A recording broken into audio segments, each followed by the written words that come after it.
एसआयआरच्या कामामुळे बीएलओवर कमालीचा ताण पडल्याचं दिसून येतंय।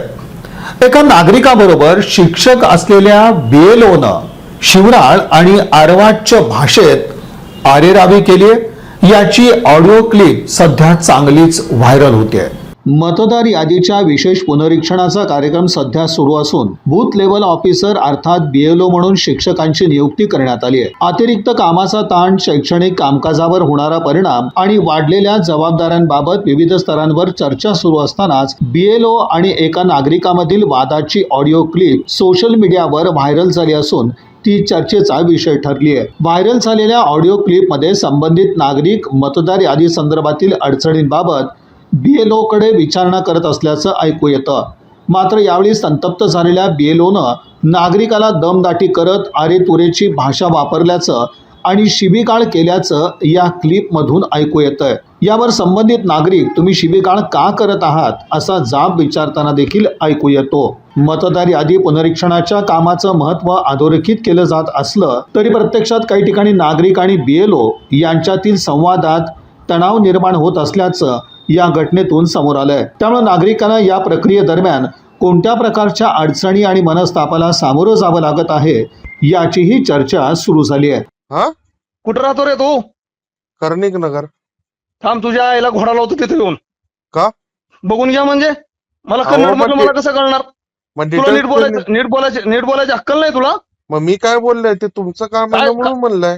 तुमचं काम आहे म्हणजे तुझं काम नाही का तुझ्या आई वडिलांचं माहिती मागवायची? अहो डिटेल्स ते काय कुठनं का कसं मागवते ते कोणाला माहिती? मग अरे मग मी काय करू? तुझ्या आई वडील कुठं कर्नाटकात राहते, इकडे राहते, मी कुठं शोधत असो? अहो मग तुम्ही शिवेगाळी कशाला करायला? मग तुला नीट बोलायचं कळत नाही का रे? हा, नीट बोलायचं कळत नाही तुला? तुमचं काम आहे, आमचं काम आहे, माझं काम जेवढं आहे तेवढं केलं ना मी। मग तुम्ही सर शिवेगाळी कशाला करायला? शिवीगाळ करायला लागलो म्हणजे तुला नीट बोलायचं कळत नाही का? मग नीटच बोललाय ना मग तुम्हाला। हा, मी ते सांगायला लागलोय, बोलण्याची भाषा तुमच्यासाठी सगळी कामं चालू आहे ती।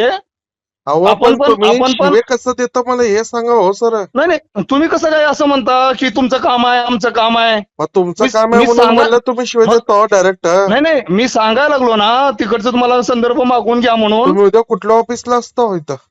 कुठल्या ऑफिसला म्हणजे कुठे होते सांग मग फक्त मला ते। ते तुम्ही इथं पावन गणपतीच्या इकडे असतो का इथे एकतनार मंगल नाही नाही, करायला? कुठं येऊ दे ते मला सांग फक्त। मी तू म्हणेल तिथे येतो मी। हा तू म्हणेल तिथे येतो मी। हा चालतं, उद्या तुम्हाला सकाळी फोन करतो की। हा ठीक आहे ठीक आहे। हा दरम्यान या प्रकरणात संबंधिताकडून परस्पर सामंजस्यानं माफीनामा देण्यात आल्याची माहिती असून दोन्ही पक्षातील वाद मिटल्याचं समोर आलंय। मात्र ही ऑडिओ क्लिप सोशल मीडियावर मोठ्या प्रमाणात व्हायरल झाल्यानं या घटनेची सर्वत्र चर्चा सुरू आहे। या बातमीपत्राचे प्रमुख प्रायोजक प्लॅटिनम मॉल इंद्रधनु सोलापूर। सोलापुरातील सर्वात प्रतिष्ठित इंद्रधनु सोसायटीचा नवीन भव्य कमर्शियल प्रोजेक्ट आता रेल्वे स्टेशनच्या अगदी शेजारी शहराच्या मध्यवर्ती ठिकाणी।